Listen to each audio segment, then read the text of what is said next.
Hello, hello, hello. Welcome back to the Healthy Lifestyle Show. I am your host, Bonnie, and today we have another exciting topic to investigate today. Many of us like to live an active lifestyle, creating those healthy habits of exercise and routine. So today we are going to discuss the importance of rest days so that you can reach and maintain your optimal performance levels. And our guest today is Sean Light.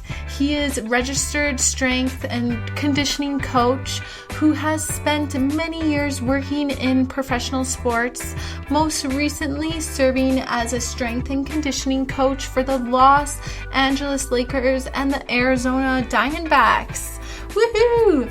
With philosophies deeply rooted in neuroscience, Sean works to teach and treat people starting at the deepest level, the brain. He is constantly researching and he is developing new and revolutionary techniques for true health and optimal performance. So let's welcome Sean. Hey, Sean. Wow, it is so exciting to have you on the Healthy Lifestyle Show today, this afternoon. Thanks for joining us. Of course. I'm happy to be here. Thank you for having me. Excellent. So we would love for you to tell us a bit of your background and your healthy lifestyle journey. Sure. Yeah. So I started a while ago. I was actually a student at Quinnipiac University, which is in Hamden, Connecticut. And I was actually a journalism major. I graduated with a journalism degree. I had no idea what I was going to do with myself. I didn't really care for the journalism. You know, I did an internship, and I didn't really tickle my fancy very well. So I ended up talking to a buddy of mine, and he kind of convinced me that, you know, I was a guy, college kid who liked to work out a lot, and he convinced me that maybe strength and conditioning was something that might suit me. So the next day I went in and I talked to my strength coach, Brajesh Patel, who's a strength coach at Quinnipiac, and kind of got to chatting, and one thing led to another. He let me intern for him for that school year. And it really just blossomed. It was a little awkward at first because I was training, you know, the people that I knew and my classmates and such, but it just kind of went from there. I got an internship with the New York Yankees. Wow. And then I was super, blessed to land a job after that internship with the Arizona Diamondbacks. Wow. The real reason I got so into, you know, what I do now is my first spring training in Arizona. I long time sufferer of migraines, and one day I carry Excedrin with me everywhere I go, and one day I forgot it and I got a brutal migraine. So I walked into the trainer's room, tried to get some, you know, Tylenol or some painkiller to help me. And I said, "Hey, do you guys have anything for a migraine?" And they're like, "Yeah, we have Andrew." And I'm like, what are you talking about? Andrew, is that some weird medicine I don't know about? And so it turned, Andrew was our medical coordinator at the time. And he's like, "Hey, you know, give me 10 minutes and I'll be in there." Yeah. So I'm like, "Okay, whatever. Just anything you can do to get rid of this migraine." Cause for me, they were debilitating, and ruined my day. So he came in and he did all this, you know, what it seemed to me to be a voodoo magic. I mean, I had no idea what it was, and he's working with my hips, and I'm thinking, "Hey man, my hips are all set. It's my head that I'm worried about." And so I'll never forget the one thing he did that was so crazy was he had me close my eyes and he moved his finger around my face, but I was supposed to follow it with my eyes. He did this manipulation, I guess, and he said, "Stand up. How does your head feel?" And I stood up, and my headache was completely gone. Wow. So I asked him. I said, "Hey, can you explain this to me? Like, that was incredible. I mean, what a moment for me, having suffered migraines for so long, No and kidding. got rid of it in 5 minutes." Naturally, without Right. medication. Exactly. Nothing. Absolutely, completely natural. Just whatever he was doing, and he said, "You know, like it's super advanced. I don't know if I can teach it to you." And I said, "Okay," right then and there. Like, I went down the rabbit hole and I had to learn everything I could because I had to figure out what the heck he did to me. And that's pretty much. I ended up after that. I spent 4 years with Arizona, and I just finished up my time with the Los Angeles Lakers as the assistant strength and conditioning coach, and Mm-hmm. and now here I am. Yeah, now here you are doing Yep, what you love. And isn't that funny? You can start doing absolutely. something like journalism and then you realize that's not what I love. And you Seriously, find exactly what you like to do, right? worked out great. I serious. Somebody's looking out for me. Too many things have happened. In my favor for somebody not to be pointing me in the right direction. Mm-hmm. So that's awesome. So how do you how does the body really recover from rest or like an extensive workout or something if you've had a big workout day and Sure. what does Yeah. the body So go through? essentially, when you exercise, you're demanding that your brain make a change in your body. So if you're trying to, get big and strong, you have to do something to tell your brain to add muscle. Mm-hmm. So that's why you would lift as heavy as you can, because you're telling your brain like, hey, I'm going to keep doing this, so you need to add muscle. Mm-hmm. But what I think people kind of get lost in, and I think in the Instagram generation and kind of where we're at as a society, is that people think that the harder they work, the more results they'll see, which isn't exactly right. Yeah. In order for the body to make that change happens when you rest. So if you're working out hard, you need to rest just as hard. Mm-hmm. And that goes, there's so many things that can go into it, but and that's good nutrition, all these good sleep, just chilling out with your friends and enjoying life. Among a lot of my fellow strength coaches, a lot of the things that we're talking about is like the bottom line for all this research. And I've been pouring over tons and tons of neuroscience books, and the bottom line is just be happy. Like Mm-hmm. I think it sounds, it's not really a scientific term. It doesn't really, it could sound a little, out from left field, from advice from like a medical professional. But if you're happy, if you're stress-free, if you're minimizing that stuff, good things are happening to your body. So Mm-hmm. a lot of time, so many times I would tell the players that I worked with, like, hey, just go home, relax, do something you love, like just relax, be happy. Like there's so much good stuff that can happen from just being a happy person. Mm-hmm. So true. Yeah. Because when you're happy, that's really the way the life should be, right? That's it right there. I mean, who would want it to be any other way? No kidding. So, is there a certain diet or like what should people eat before they work out? Right. Well, before they work out, you know, before, after, I think with diets, a lot of times it can be a little gimmicky. Um, Mm-hmm. there's all sorts of diets. You name it, it's out there. My kind of rule of thumb is, if you can't kill it, Mm-hmm. catch it, or grow it, don't eat it. Mm. So that eliminates anything processed. It's a super simple rule, and a lot of times, you can talk about carbs before you work out, and more protein afterwards, and I think that's all well and good, and I agree with it. And who am I to argue with dietitians and such? Yeah. But my core philosophy, I don't like to get too carried away with it. If I want to have a good piece of chicken at midnight, it's a good piece of chicken. Nobody ever got fat from eating lean chicken. Nobody, Mm-hmm. it's eating your fruit, it's eating your vegetables. I'm not a big proponent of timing, and if you're eating the right things, good things are going to happen no matter what. Mm-hmm. It's when you start deviating from that path, and having the candy and stuff. Yeah. But you know what? Like I said Balance. before, like I think candy has its place, because happiness is what wins. Happiness is what health is really all about. Mm-hmm. So of course, you're right. You need to have a balance and all, but for me, if it's good food, I don't care when I eat it. Yeah. If I'm hungry, my body's telling me to eat food, so I'm going to eat food. Yeah, the important part is noticing when you're actually full and not overindulging. Exactly. And you know what?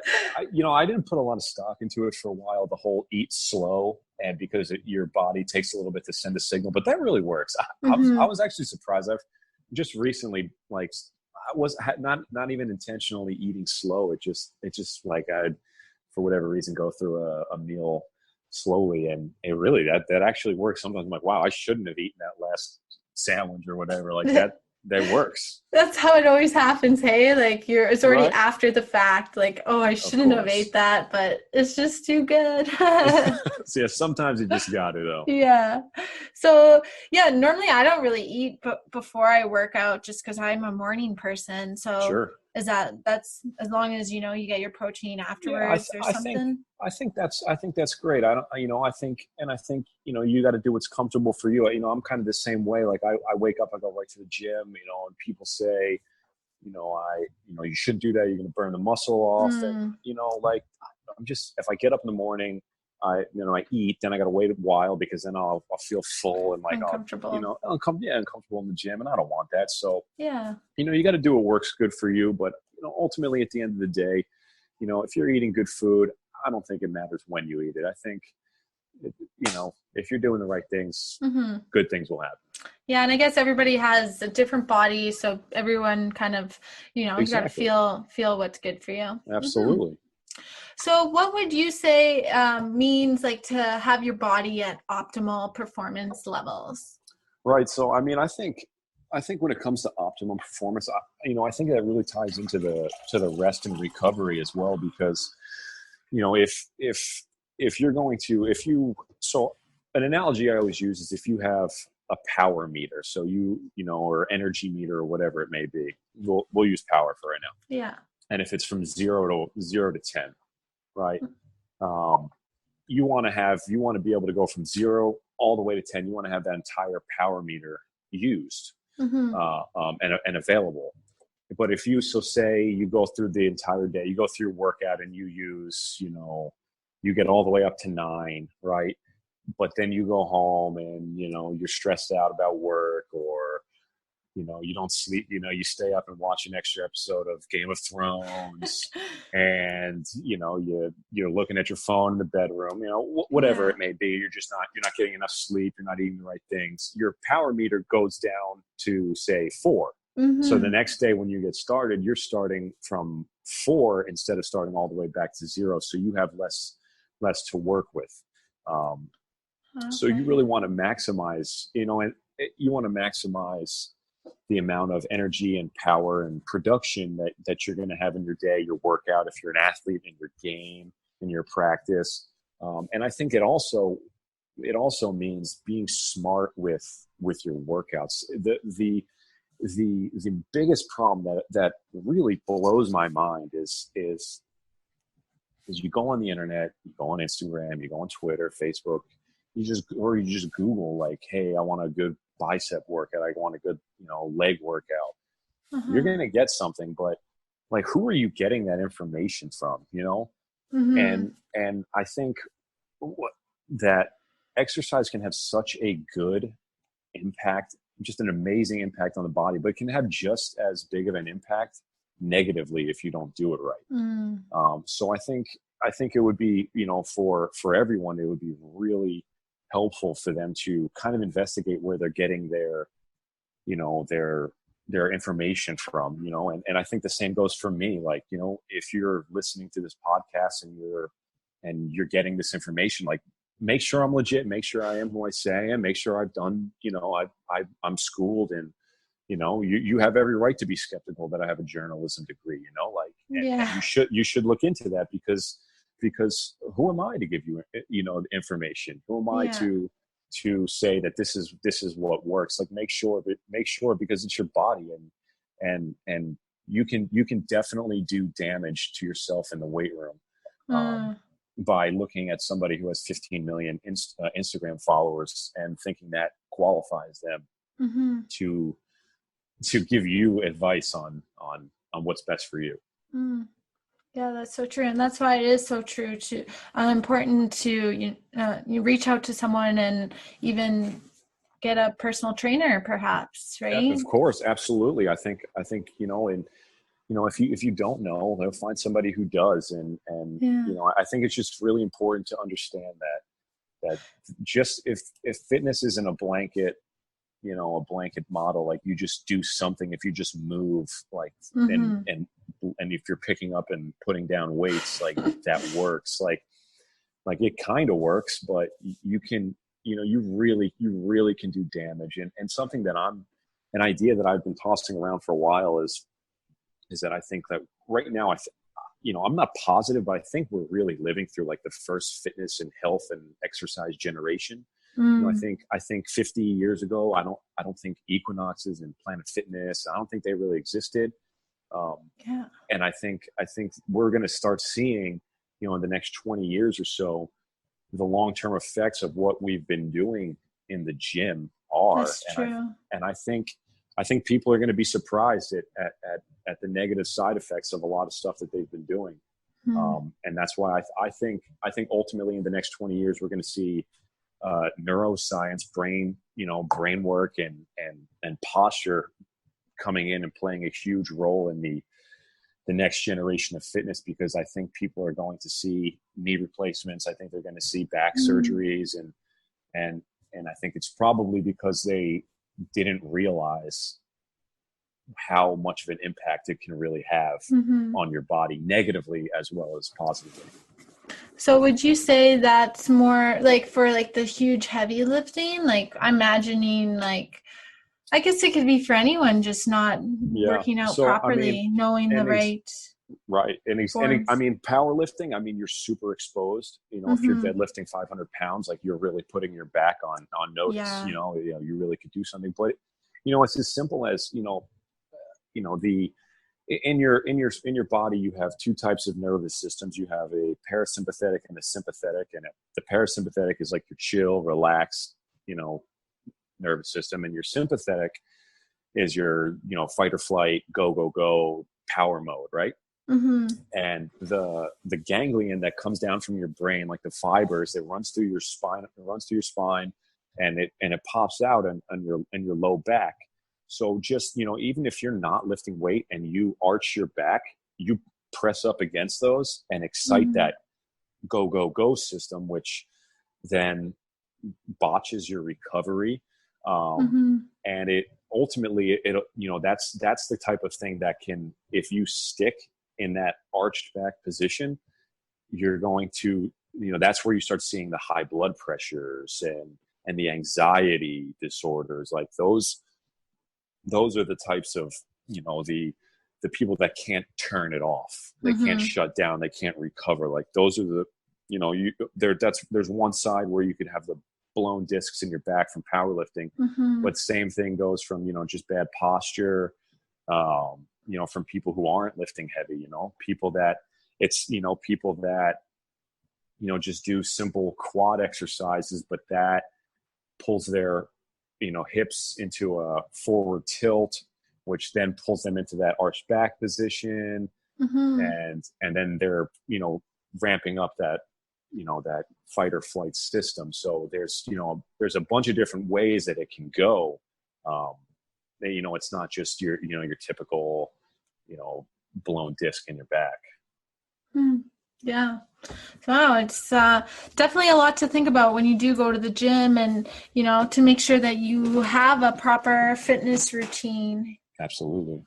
So, like, what are some variations of fitness routines, I guess, like, because I'm not very aware, but um, like during the day, like a day or a week routine, is it good to like do arms back to back, or like how would you like split that up per Yeah, se I mean, with, I would absolutely split it up. Like I said before, if you do, say you do arms on Monday, yeah. you want to take Tuesday and maybe Wednesday or a couple days, um, to let your body make the changes that you're trying to make from your arms workout. So you do arms Monday, and then maybe you do legs on Tuesday, take Wednesday off. I think and then Thursday and Friday you repeat the process. Mm-hmm. I think that's a super responsible way of lifting.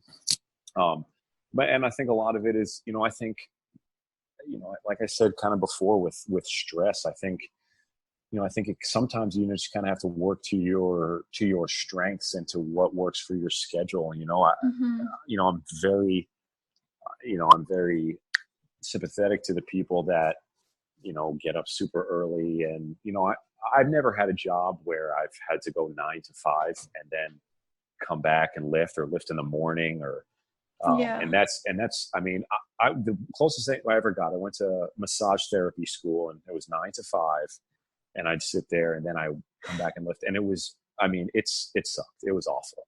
Well, that's when the gym is busy too. Exactly. Yeah, exactly. So I'm very sympathetic to the people that are, that deal with that, because that is incredibly challenging. I think maybe finding creative ways to work out are probably, probably the best way for them to get that stuff in.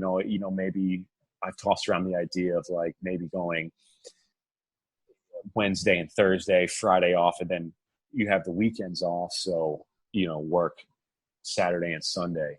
Mm-hmm. But I think ultimately, like, you just have to, it really depends on what your goal is, how you're going to split it up, what you're trying to do. If you're trying to get, trying to work out and be in a bodybuilding competition, you're going to have to suck it up and you're going to have to go. Mm-hmm. But, if you're just trying to be healthy, I don't think you have to spend a lot of time in the gym. I think, if you're just active, going for walks, like I think walks are super underrated. I think that is an incredibly healthy thing for people to do. Well, and the fresh air too, right? Being outside in nature, I'm not sure if anything's more underrated than just being outside. Just like being outside, like if you've heard of earthing, like put your feet on the ground, like contact the earth. Grounding. Yeah. All that stuff is so big and you can feel it when you just walk outside. You just get this quick burst of energy. Like there's something going on there. I might not be able to explain it, but there's something to it. It's the way we should be enjoying the nature and working out outside almost. I love when I see pictures and videos of people, they brought their weight room outside. They're got especially now with it, it's so nice and it's best time of year to get out there, because once that cold rolls around, no one's going to want to be out there. Yeah. Especially important though in the summer to stay more hydrated if you are outside. Absolutely. And wearing sunscreen and whatnot. Completely agree. So how do you know if you have overtrained? There's a lot of like classic symptoms, for me, if you're going to the gym and you're usually this strong, like, and now you're struggling with certain weight that you don't usually struggle with, that's a major sign. If you're not weightlifting, I think if you're extra tired, I think all of that is a great indicator. You can get like a device called it's a heart rate variability monitor, HRV for short. And that'll actually kind of measure you day to day and kind of tell you where you're at. And at the end of the, it takes 2.5 minutes. You just lay there and it just reads your heart rate, and it'll tell you, give you green, yellow, or red. And that'll tell you if you're red, don't work out that day. If you're yellow, like you can give it a little something, like don't go crazy, but you can do something. If you're green, you're good to go. And I think for me, I think I'm still iffy on the reliability of heart rate monitors and heart rate variability testing. But I think I do think they have some value, and what they do is they measure your stress levels. So if you're at a point where you're on the cusp of overtraining, that'll tell you, and then you don't have to wonder, am I too tired? It's just because I didn't eat breakfast. that'll tell you exactly, Yeah. what your training or workout regimen should be like for that particular day. Yeah, because do the muscles go through a certain process if they're overworked, like, and then you could possibly like pull them or Yeah, something? absolutely. You can. If muscles are, they get tired, and they don't run on endless energy. So, if you're not giving it enough resources to recover, if you're doing more than you should, absolutely, you definitely, Mm-hmm. and that's like we've been saying, like that, like rest and recovery, like that's so big. So That's important. so huge. It's equally as important as going to the gym. Mm-hmm. So what do you do on your rest days then? Oh man, it depends. I'll hang out on the couch. I'll watch TV. If it's just like, if it's a weekday, I'll probably read a book, try to feel a little Nice. productive. Yeah. Get some. This past weekend, even I stayed on the couch pretty much the entire time, and that can be a bit much for me. So It's rejuvenating uh, though yeah, sometimes. You need it. but yes, but sometimes like I was traveling to Nebraska a couple weeks back, and I was kind of feeling a little extra stressed out from traveling and lack of sleep and stuff. So I would do some targeted special breathing techniques Mm. to kind of down regulate my system and kind of allow my body to relax. And I Mm-hmm. think I think I think through all of the research and studying and work that I've done, I think I'm extra sensitive to when my body is like that. Mm-hmm. So doing stuff like that to kind of put my body in the best state. I'm definitely making sure I'm eating right. I'm Mm-hmm. definitely making sure that I'm in full chill out mode. That's Um, good. and yeah, just making the most of it. Because some people find it difficult to rest. I have a cousin he's a go go go go type of Yeah, guy, and you just absolutely. don't really see him sitting for more than 20 minutes. Like, It's interesting that you mentioned that. And I'm out here in New York City, and a friend of mine who's a trainer for high, CEOs in Manhattan. He kind of does a lot of the stuff that I'm talking about, and he values the rest because that's what humans need, because that's mm-hmm, how you function the best. So he had one CEO with him, and he did all these recovery methods, and the guy felt great afterwards, and he was relaxed, he was super chill, like feeling good.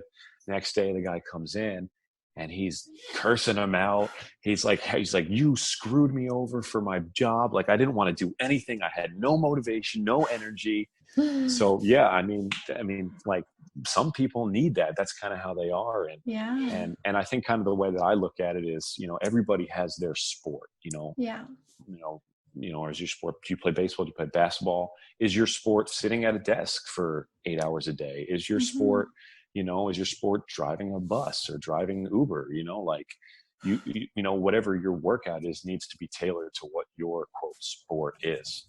And yeah, I something you think, enjoy. yeah, exactly. And I think that's kind of where, people, the one size fits all model just absolutely does not work. You have to Mm-hmm. be specific to what you do. Well, and there's so many ways that you can exercise that's not in the gym, right? Absolutely. Mm-hmm, Absolutely. I couldn't stress that enough. I mean, mm-hmm, I think, I'll tell you right now, I worked in professional baseball for 5 years, and the best, absolute, bar none, best conditioning workout I've ever done with them is 30-minute walk on the treadmill. A straight up walk. You can do that outside. You can do that wherever you want. Being outside, you can mm-hmm. bring bands outside. You can just do some core work in a field. I mean, there's so So much you can do. much. Yeah. Yeah. I would have to say my sport is definitely dancing. It's Yeah. I mean, fun and you absolutely. can do it with other people and you can really get a good sweat on. And now they even That's, got like yeah. Zumba and stuff like that. I Like, mean, that's a full workout, right? Sometimes I'll yeah. go out with my buddies at night. We'll go to a club, and that's a workout out Yeah, it there. is a Yeah. workout. Yeah. Totally. So I know earlier we were talking about a bit about like people maybe getting discouraged. Like, how would you kind of encourage or motivate somebody after like they maybe uh, injury or just Yeah. overtrained or something? I think it's important to give information. Mm-hmm. I think that's probably the best way that I've done it. In professional sports, one of the misconceptions is that these guys are always working hard and doing their, always in the gym, and that's just not true. Like, I mean, last year with the Lakers, we played a game, we played 4 games in 5 nights in 4 different Whoa. cities and 3 different time zones. Like, That's you know, intense. oh, I mean, it was hard for me. I don't know how those guys were Aha. playing games, Um, Yeah. so, those guys, how are you supposed to tell one of these guys, hey, meet me at the gym at 8 o'clock tomorrow morning in a lift? Mm-hmm. So I think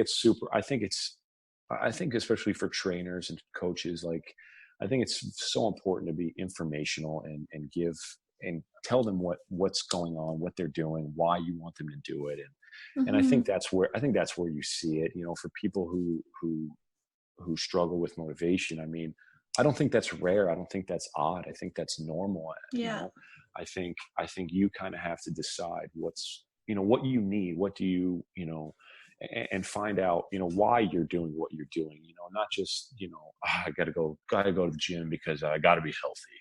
Mm-hmm. And you go to the gym, you're stressed out the whole time. You hate every rep you do. Like, That was me maybe, at yoga the other day. I had like an oh, injury. I fell longboarding and I have these scrapes on my yeah. knee, and I was at hot yoga. And don't go to hot yoga if you have open wounds. I'll tell you that much.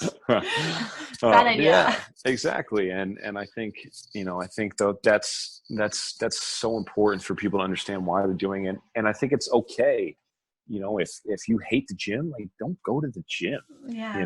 like that. There's so much other stuff that you can do. That's, Mm-hmm. go dancing, like go to a dance class, like that's a Mm-hmm. workout. I don't care if it doesn't say gym over the door. You're moving, you're enjoying yourself. Like, fun is a pretty good workout, if you're Yeah. out there, just like that's as good of a health benefit as any workout you're going to do in the gym. Yeah, no um kidding. And yeah. laughing. Oh That give it yeah, I that mean, much. plus if you get a good laugh, if you get enough laughing, and it's great ab work. Yeah, no um kidding.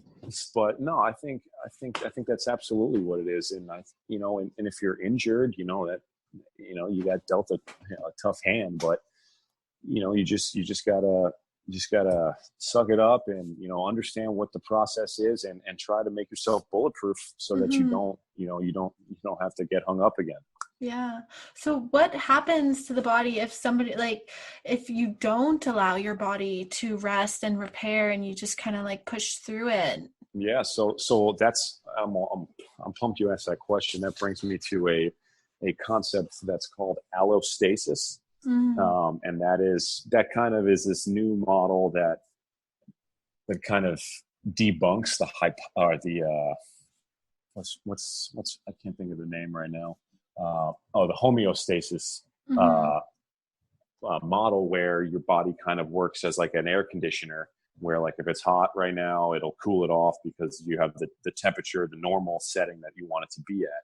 But Mm-hmm. what allostasis is, the example I always use is blood pressure, and this Yeah. works perfectly with if you don't rest and recover. So if you don't rest and recover, your heart rate is going to be high, correct? Mm-hmm.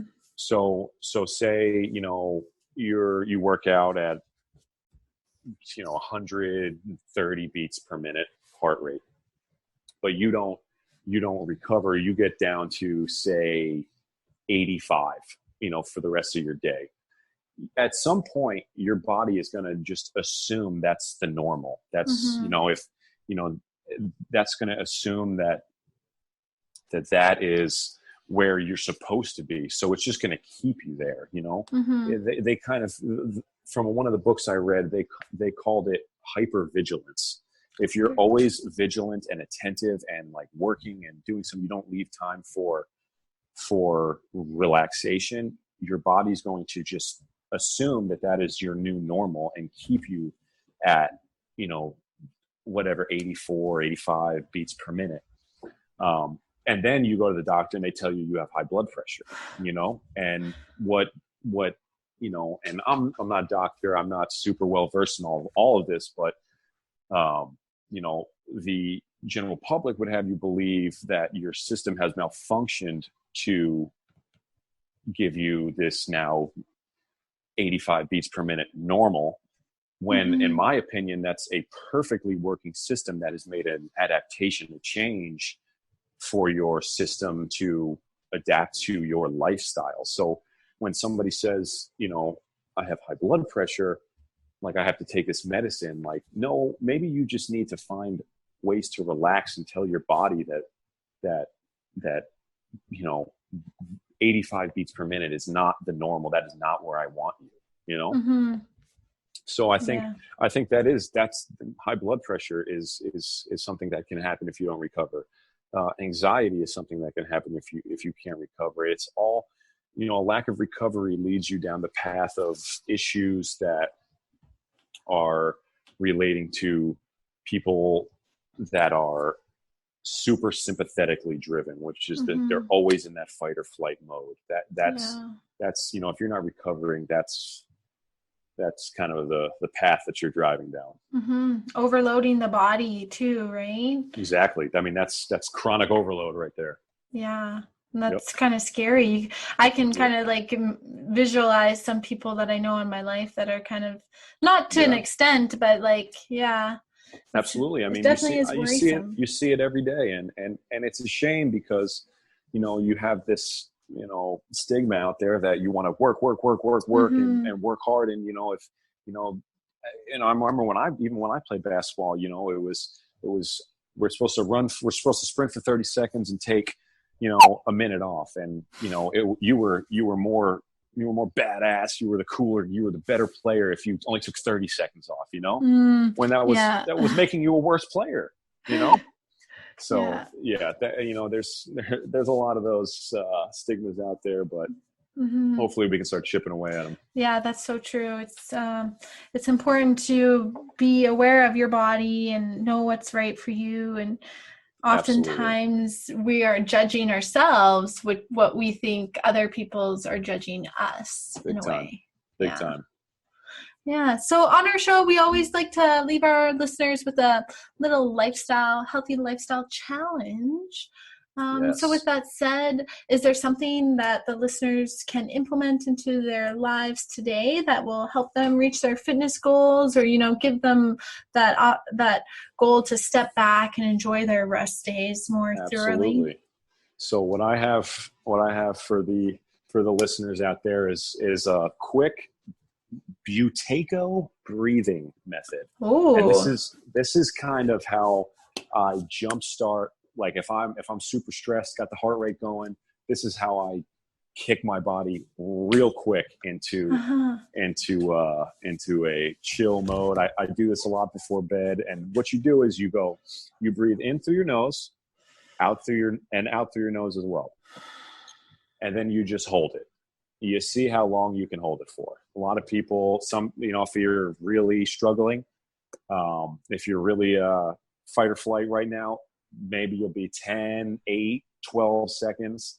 And what that says is that you are in that, you're stressed, your body's in a stress mode right now. And that what is commonly thought is that when you start feeling that need to inhale again, that is your need for oxygen.